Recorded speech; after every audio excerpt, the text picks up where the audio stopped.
La FlyDigi Vader 4 Pro est une manette qui fait beaucoup parler d'elle depuis sa sortie, mais est-ce qu'elle est si bien que ça? Ça fait maintenant 5 mois que je l'utilise et aujourd'hui je vais vous faire une review complète et détaillée sur ses fonctionnalités, ses performances et le fonctionnement de son logiciel. Vous retrouverez des sections pour chacune de ces fonctionnalités au cas où vous cherchiez une fonctionnalité précise ou bien que vous ayez besoin d'une anti-sèche dans les prochains jours une fois que vous récupérez votre manette. Avant ça, pensez à vous abonner pour ne louper aucune review, rejoignez le Discord en bio pour avoir des conseils spécifiques par rapport à votre budget pour des manettes ou des IUM, et rejoignez-moi en live tous les samedis de 15h à 18h pour des lives FAQ manettes dans lesquels vous pourrez poser toutes vos questions. Petite précision d'usage, je n'ai pas reçu le produit de la part de la marque, j'ai financé le produit avec mon propre argent, je ne suis pas payé pour faire cette vidéo, et enfin je peux dire ce que je veux sur le produit de manière à ce que les marques s'améliorent avec le temps. FlyDigi est une marque chinoise qui est spécialisée dans les périphériques gamers comme les manettes et quelques périphériques mobiles à destination des utilisateurs Nintendo Switch, PC et téléphone.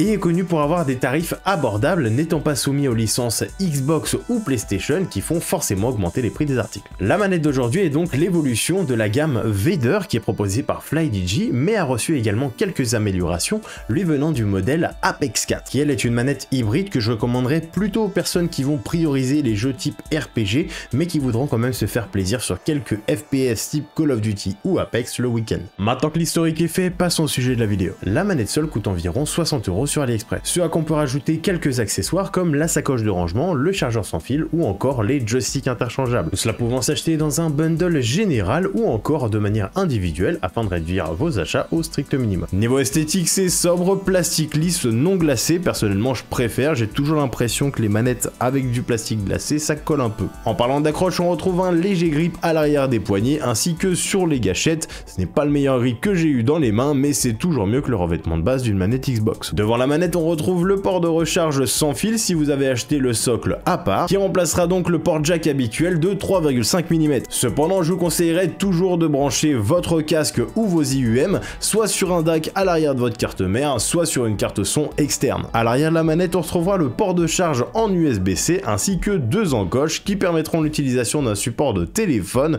Cependant, je vous déconseille totalement l'utilisation de ce type de support. On sentira très rapidement le poids de son appareil, sera donc beaucoup plus confortable de l'utiliser devant vous en format paysage, calé même contre une bouteille. À l'avant de la manette, on retrouvera le logo de la marque ainsi qu'un élément en RGB. Ne vous inquiétez pas, vous pourrez totalement le désactiver une fois qu'on sera sur la partie logicielle. On aura les boutons Start, Select, un bouton fonction en bas de la manette ainsi que le bouton Home qui vous permettra lui d'allumer votre manette. Passons à la partie technique. Les boutons principaux A, B, X et Y sont en clic souris et auront une force d'activation moyenne, ce qui les rendra très faciles à spammer. La croix directionnelle est également en clic souris. Alors petit détail, vous pourrez activer très facilement les diagonales avec cette croix directionnelle. Avantage ou inconvénient pour les jeux FPS, ça ne changera pas grand chose.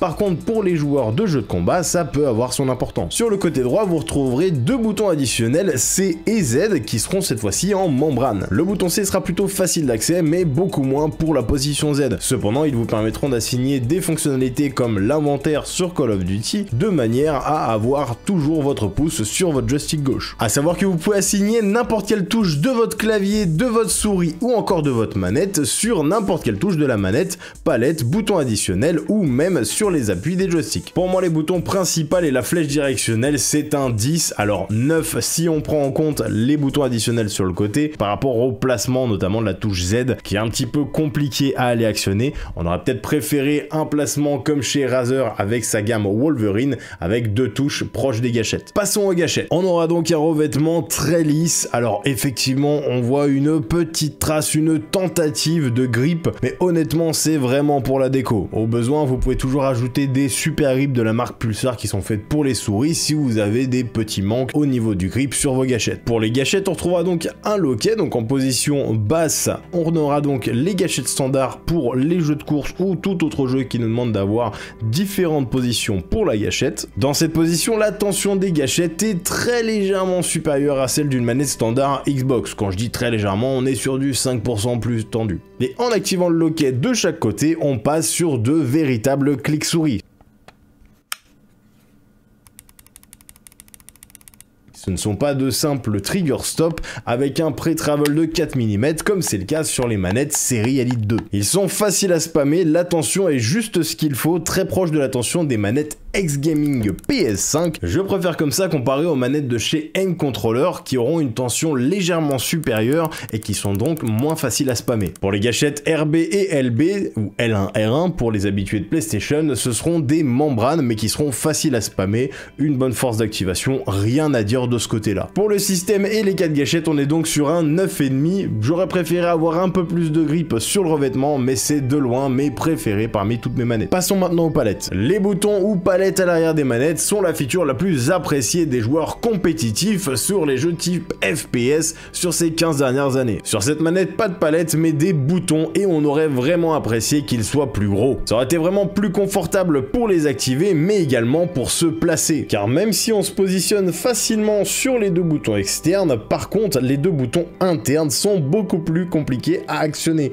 Il faudra faire preuve de force et de détermination en repoussant vos majeurs ou alors en vous décalant pour venir les activer. Je vous conseillerais donc de réserver les deux boutons centraux pour des actions secondaires comme le ping, le rechargement, l'activation du couteau sur Warzone ou encore une touche dédiée pour mettre des plaques. Car encore une fois, vous pourrez assigner n'importe quelle touche de la manette, de votre souris ou de votre clavier sur les boutons à l'arrière de la manette. Pour conclure sur ces boutons, on est sur un petit 6,5. On en a quand même 4 mais leur ergonomie reste limitée et j'attends une vraie amélioration pour le modèle Vader 5 Pro qui arrivera peut-être cette année, on ne sait pas. Passons maintenant au joystick, la partie la plus conséquente de cette vidéo et selon moi la plus intéressante sur cette manette. Les joysticks sont à effet Hall, c'est-à-dire qu'ils fonctionnent avec des aimants et sont souvent qualifiés d'anti-stick drift. Pour rappel, le stick drift, c'est le fait que votre joystick prenne son indépendance et que par exemple votre viseur parte dans une direction sans que vous n'ayez fait aucun mouvement. Cela nécessitant d'augmenter la zone morte minimale de votre joystick afin de ne plus avoir de mouvement parasite. Pour illustrer ça, j'ai démonté un joystick standard de manette PS5 et un joystick Hall Effect de la marque Ginful. Sur un joystick standard, le mouvement de la tige va entraîner une roue blanche équipée d'une piste de couleur or. Celle-ci va alors frotter sur une piste en graphène qui transmettra les informations à la puce de la manette. Avec le temps, ces frottements vont détériorer la piste et vont faire un dépôt qui sera responsable du stick drift. Certains comportements vont accélérer l'apparition de ce phénomène comme la chute répétée de vos manettes ou encore une force beaucoup trop importante appliquée sur votre joystick pendant votre gameplay. Maintenant, dans un joystick à effet Hall, la tige va entraîner un aimant et les mouvements de cet aimant vont être enregistrés par le capteur en face. Ici, aucun frottement, donc beaucoup moins de chances d'avoir du stick drift. La seule partie qui puisse s'abîmer, c'est le ressort qui va permettre le retour en position initiale de votre joystick. Niveau sensation, les joysticks à effet Hall auront une tension inverse de celle du joystick standard. En effet, la tension sera légère en position initiale du joystick et plus vous vous rapprochez des bords, plus la tension sera importante. Contrairement aux joysticks standards qui auront une tension plus importante en leur position initiale et une tension plus faible au plus on s'approche des extrêmes.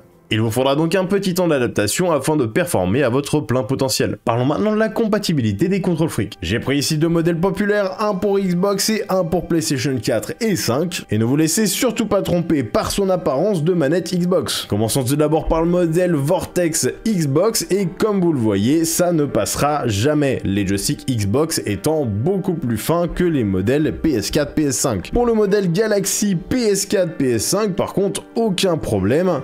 Ça rentre comme dans du beurre, ça reste bien en place, aucun problème sur celui-ci. A savoir qu'il existe également une version violette et blanche pour les modèles Galaxy, ce n'est qu'une différence cosmétique. Et si vous en recherchez, vous trouverez un lien affilié vers AliExpress pour en acheter entre 2 et 4 euros. Pour ce qui est des joysticks qui sont interchangeables, une feature intéressante vu le prix de la manette. En prenant la manette seule, vous n'aurez qu'une seule paire de joysticks déjà installés dans la boîte et vous pourrez acheter un pack de 2 paires de joysticks de taille différente pour 4 à 5 euros sur AliExpress. Ne soyez pas surpris, l'ajustement de l'emboîtement est très serré, au point même qu'au moment de la réception de la manette, j'ai bien cru qu'il n'était pas interchangeable. Il faudra donc bien prendre le joystick par le dessous et tirer un peu plus fort que la moyenne. Ils ont un contour dentelé et sont légèrement creux, mais pour moi la surface est beaucoup trop lisse, en tout cas pour le joystick droit de visée. C'est pourquoi j'utilise systématiquement un contrôle fric de petite taille qui rehaussera la hauteur du joystick de 6 mm, mais permettra d'avoir un bien meilleur grip. Ça nous donne un 7,5 pour ces joysticks interchangeables qui manquent de grip. Parlons maintenant du réglage de la tension sur ces joysticks. L'une des manettes les plus connues avec une fonctionnalité similaire est la série Elite 2 de chez Microsoft. En retirant le capuchon du joystick, vous aurez accès à une vis qui vous permettra de régler la tension de votre joystick sur 3 niveaux de tension différents. Et FlyDigi avait précédemment intégré cette fonctionnalité dans leur modèle Apex 4 qui est un modèle plus haut de gamme. Cependant, son fonctionnement a été grandement amélioré sur le modèle Velour 4 Pro. Le modèle Apex 4 demandant de réaliser les étapes suivantes: retirer chacun des joysticks,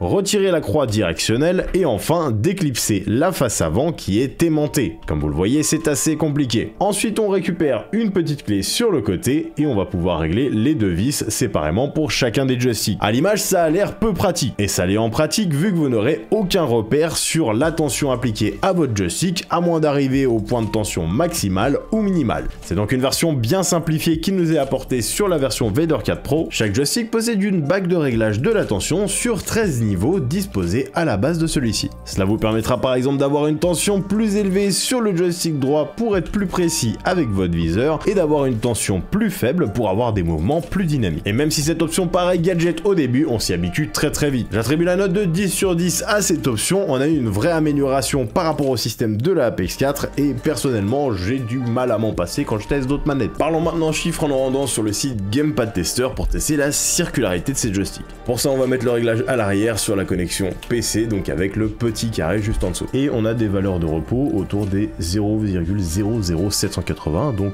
on n'a aucun souci là-dessus. On fait donc un test de circularité, donc test circularity, et on va faire tourner plusieurs fois chaque joystick. Et là, ce qui nous intéresse vraiment, c'est d'avoir une belle circularité, une belle symétrie. Et on a donc entre 9,3 et 8,8 d'erreurs en circularité. Ici, ce qui est important, c'est qu'on n'ait surtout pas de manque et particulièrement que chacune de ces zones, donc en temps normal, ça va ressembler en fait, c'est un encodage carré, donc c'est pour ça qu'on a ces dépassements aux endroits des diagonales. Sur des joysticks standards, on va être en général entre 4 et 10 sorties de boîte sur des manettes PS5 par exemple.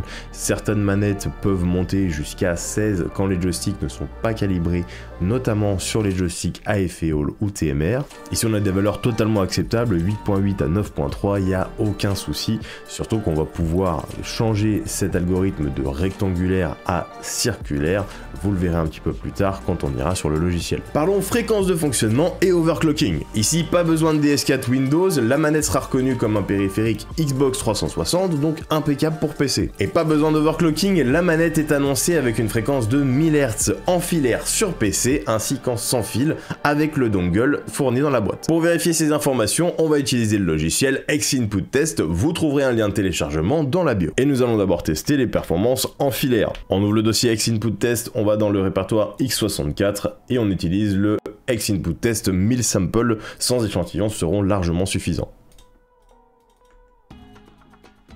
Avec un outlier, donc c'est une valeur qui sort du lot, donc ça c'est en général la valeur par laquelle je vais commencer à toucher le joystick, et là on se retrouve donc avec une moyenne de 0,91 millisecondes de temps de réponse, donc on est très bon, aussi bien qu'une manette de PS5 branchée sur un PC, avec une fréquence de rafraîchissement de 1097 Hz, on est nickel dans les clous pour la version filaire.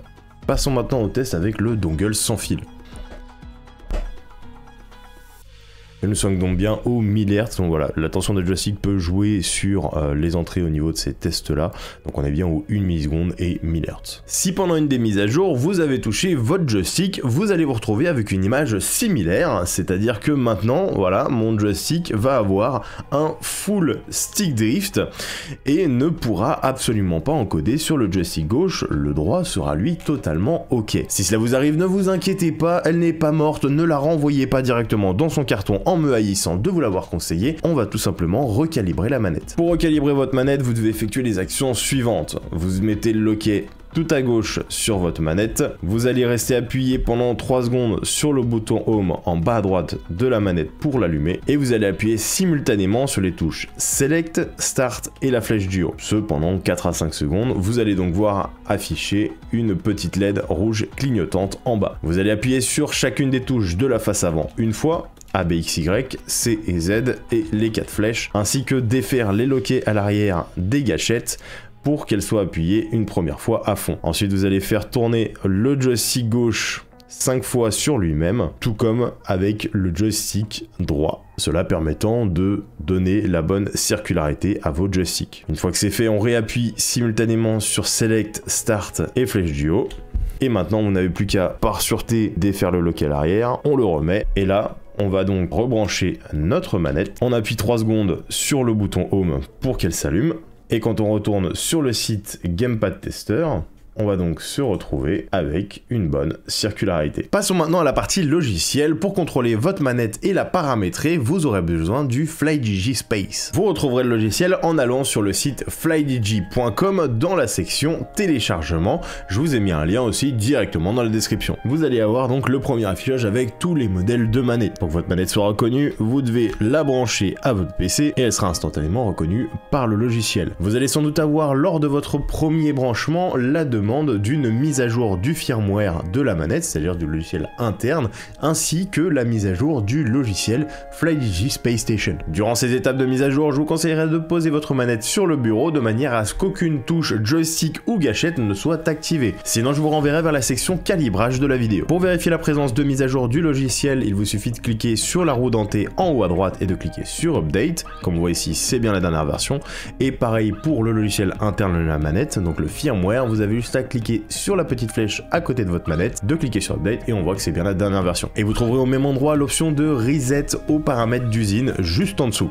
Attention, ça réinitialisera complètement le logiciel. Commençons par le menu principal, vous retrouverez 3 catégories en haut du logiciel. Le PC config qui concernera tous les paramètres du logiciel à partir du moment où le sélecteur à l'arrière de la manette sera du côté gauche. Le menu de test pour vérifier le bon fonctionnement de votre manette, un petit peu comme le site Gamepad Tester que vous retrouverez encore une fois dans la bio. Et enfin le switch mode config qui concernera les situations où le sélecteur à l'arrière de la manette sera du côté droit pour l'utilisation sur Nintendo Switch. On retourne dans le PC config et comme vous le voyez dans My Config, vous pouvez paramétrer jusqu'à 4 profils différents pour votre manette. Attention, vous ne pouvez pas en supprimer. Par contre, en cliquant sur les 3 petits points, vous aurez 3 options: renommer, importer, exporter. Vous pouvez donc, si vous avez un ami qui possède une FlyDigi Vader 4 Pro déjà paramétrée selon ses goûts, partir directement sur ces paramètres pour faire quelques tests. Vous aurez avec le menu Home l'ensemble des informations qui concerne votre profil actif, donc qui est grisé, et vous pouvez utiliser chaque paramètre comme un raccourci vers une catégorie que vous voulez modifier, comme par exemple sur le gyroscope. Le menu bouton, comme son nom l'indique, vous permettra de changer les attributions des différentes touches de votre manette, que ce soit les boutons à l'arrière,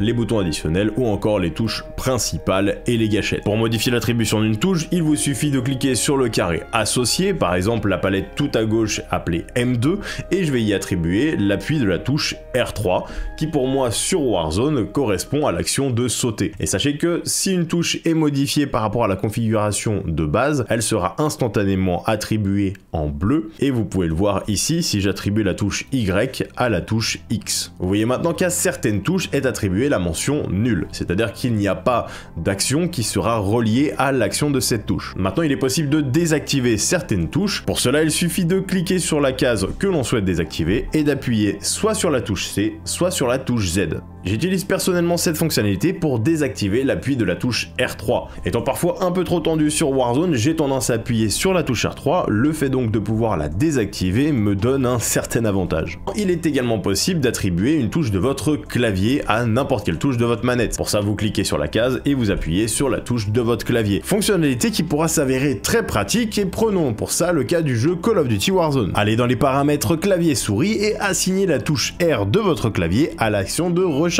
Et dans le logiciel de la manette, vous assignez votre touche R à la touche M4 à l'arrière de votre manette. Vous serez alors capable de recharger votre arme sans craindre une quelconque interaction avec un élément qui se trouve au sol ou encore une porte. Étant donné qu'en temps normal, la touche X ou carré partage en même temps l'action de rechargement et d'interaction. Vous l'aurez peut-être remarqué, mais il est possible d'accéder à des menus un peu cachés en cliquant sur n'importe quelle touche On a accès donc aux paramètres de remappage, cependant il y a aussi les options Rapid Fire, macro et multifonction. Commençons par l'option multifonction qui celle-ci va vous permettre d'attribuer des actions de votre souris, le bouton gauche, le bouton droit, l'appui de la roulette ou la roulette vers le haut ou vers le bas. Il existe également un menu macro, mais petit disclaimer, ceux qui souhaiteraient utiliser des macros, vous aurez soit des bugs en jeu, soit tout simplement un petit shadow ban à la clé, donc tenez-vous-en seulement à une macro qui vous permettra de changer d'arme et tout le monde ira bien. Et il existe également un menu Rapid Fire, mais tout ce que vous gagnerez avec ces fonctionnalités, c'est un joli shadow ban, voire un ban complet de votre compte Call of Duty, car c'est considéré comme du cheat et à raison. Passons maintenant au menu des joysticks et on aura des paramètres séparés pour le joystick droit et le joystick gauche. Vous aurez accès à la courbe de sensibilité de votre joystick, vous pouvez par exemple rester en mode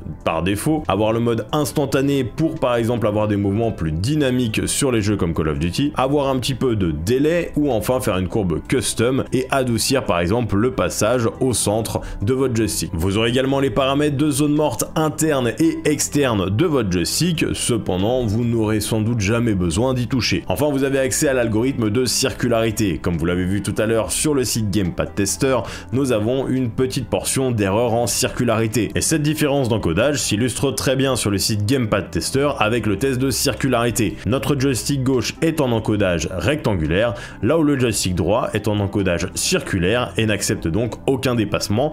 Nous avons donc une moyenne d'erreur en circularité de 0,6%. Cependant en 2025, les jeux acceptent très bien cette erreur de circularité sur votre joystick. Je vous conseillerais donc de rester en encodage rectangulaire pour le joystick gauche pour avoir de meilleurs déplacements sur vos jeux FPS type Warzone Call of Duty, mais sur votre joystick droit, je vous conseillerais d'essayer l'algorithme circulaire qui vous permettra d'avoir une meilleure précision et que votre déplacement de joystick physique corresponde à celui effectué en jeu sans aucun dépassement à 105 voire 110% de mouvement. Enfin pour les joysticks, il reste une page importante à modifier et vous y aurez accès de deux manières, soit en cliquant sur Function Settings, soit en cliquant sur Click Here en bas de la page des joysticks. Ici s'affiche une multitude de paramètres et le premier étant le Quick Switch Configuration. Comme son nom l'indique, ce paramètre autorise le changement de profil rapide. Sur la gauche, nous avons bien nos 4 profils numérotés de 1 à 4 et pour passer d'un profil à l'autre avec le Quick Switch Configuration d'activer, il vous suffira de maintenir la touche Select enfoncée et d'appuyer sur le profil correspondant au schéma suivant. L'appui de la touche A correspondant au profil 1, le B au profil 2, X au profil 3 et Y au profil 4. Et le paramètre Sleep Time permet de gérer le temps avant lequel votre manette se mettra en veille. Ensuite, le joystick debounce permettra de filtrer les micro-mouvements de votre joystick. Cependant, celui-ci n'est absolument pas à activer si vous avez une utilisation pour des jeux type FPS, Call of Duty, Apex et j'en passe. Et si le joystick debounce est activé, vous pourrez activer également le joystick Automatic Calibration. Ce paramètre aura pour effet qu'après 5 secondes sans aucun mouvement sur les joysticks, ceux-ci vont démarrer un processus de recalibration et par conséquent ils vont se remettre en position de 0,00002. Mais encore une fois, on ne souhaite pas ça sur l'utilisation de jeux type FPS qui demandent une grande précision et donc aucune interférence logicielle. Ensuite, le paramètre Joystick Accuracy correspondra à la résolution de votre joystick. La résolution de votre joystick sera en quelque sorte la précision de celui-ci. C'est un petit peu le même fonctionnement que les DPI sur une souris. Au plus le nombre de bits est important, au plus vous aurez de positions possibles précises. Cependant, plus de bits ne veut pas dire forcément que vous serez plus précis vous-même dans votre gameplay. Et certains jeux n'acceptent pas forcément plus de 8 ou 9 bits qui sont en général les valeurs de résolution des joysticks standards Xbox et PS5. Si vous souhaitez donc avoir un ressenti au plus proche de votre manette Xbox ou PS5, je vous conseillerais donc d'utiliser les paramètres 8 ou 9 bits. Mais encore une fois, je vous inviterai à tester le paramètre 12 bits, il y aura un petit temps d'adaptation, mais vous pourrez potentiellement avoir de meilleures performances avec si vous avez un meilleur ressenti. On retrouve ensuite le paramètre de Joystick Pulling Rate, c'est-à-dire la fréquence à laquelle votre joystick va envoyer ses informations à l'intérieur du jeu. On le laisse bien sûr sur 1000 Hz, à moins que vous souhaitiez avoir un désavantage en jeu. On sait jamais, vous êtes êtes trop fort, bravo à vous. Le Joystick Center Sensitivity vous permettra de régler la sensibilité sur les micro-déplacements au centre de votre joystick. C'est ici une question de préférence. Personnellement, après avoir fait les tests, je l'ai laissé sur middle, mais vous pouvez toujours tester en slow ou fast et voir ce qui vous correspond le mieux. Sachant que pour rappel, les joysticks à effet Hall auront une tension moins importante au centre, donc à leur position initiale, comparé à des joysticks standards. Enfin, le Joystick Rebounds Algorithm, si vous l'activez, il aura pour effet que quand vous envoyez votre joystick au maximum de sa distance, si vous le relâchez et qu'il aura donc un rebond, il passera par le centre et dépassera un petit peu pour revenir, il annulera ces légères informations supplémentaires du rebond. Cependant, ce sont encore des modifications de micro-informations qui peuvent être importantes sur des jeux comme Warzone, Apex ou encore Fortnite. Ensuite, le menu gyroscope vous donnera accès du coup à l'utilisation du gyroscope, ce qui est le cas sur les jeux de course ou encore certains jeux type FPS comme Warzone. Vous devrez à ce moment-là l'activer dans les paramètres et attribuer l'action du mouvement de votre manette soit au joystick gauche, au joystick droit ou encore à votre souris, et s'afficheront donc les paramètres de sensibilité sur les différents actes. Même chose pour le mode course qui à ce moment-là sera réduit à votre joystick gauche ou votre joystick droit. Le menu trigger vous donnera accès aux paramètres de zone morte de vos gâchettes ainsi qu'aux paramètres de vibration de celle-ci. Vous pouvez tout à fait recopier les paramètres que j'ai activés et ensuite désactiver les vibrations directement sur votre jeu. Enfin, le paramètre général vous permettra de régler le petit bandeau LED sur votre manette, de choisir l'effet qui lui est appliqué